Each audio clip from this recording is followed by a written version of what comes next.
مراسم زفاف الملك السعيد. الملك فاروق والملكة نريمان أنا عملت الفيديو أكتر من مرة. عملت زي ماتشات الكورة كده، أقول لكم العربية فيها الأميرة فوزية أميرة إيران السابقة، الإمبراطورة السابقة لإيران بعد أن انفصلت عن ملك إيران، فهي الآن تلعب دور الملكة بعد طلاق الأميرة أو الملكة فريدة ورحيل الملكة نزلي، فلم يكن تلعب دور الملكة غير الأميرة فوزية. ترتدي كاب صغير والكاب العثماني وعليه بلطو. ذكر الكاب اللي هي لابساه لأن في بعض قالوا إنها كانت تلبس التاج الخاص بأغلى شبكة في العالم اللي هي كانت شبكتها. أين ذهبت شبكة الأميرة فوزية بعد طلاقها؟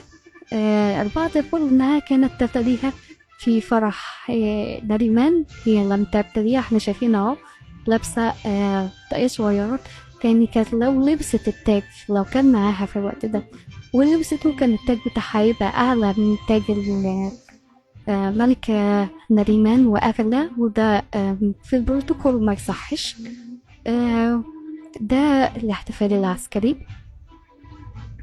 فاكتشفت بعد ما خلصت تعليق على الفيديو إن بلا ربي كتير،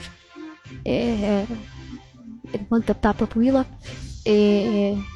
المراسم الاحتفال بالزواج الملكي سواء بقى شعبي سواء عسكري سواء سلاح الطيران الملكي، والجزء الخاص فيه اللي هو التوثيق الفوتوغرافيا أو قسم التصوير في سلاح الطيران الملكي اللي كان بيصور الأحداث المهمة في مصر، وده من الأحداث المهمة جدا في مصر.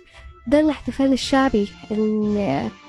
الأهالي في العمارة وبعض الزينات اللي كانت معلقة من التجار والبشوات في الشوارع. الموكب بتاع السيارات اللي كان يحف به الملكة الجديدة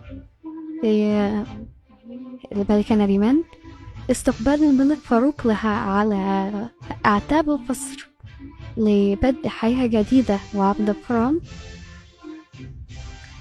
هنا اللي بيسموه السلاح الملكي واقف يحتفي بالملكة الجديدة ودخولها القصر لأول مرة. هنا التحية العسكرية الملكية للملك والملكة على أبواب القصر والحياة الجديدة. دي كانت مراسم زفاف الملك السعيد، أرجو أنها تكون نالت إعجابكم. سلام.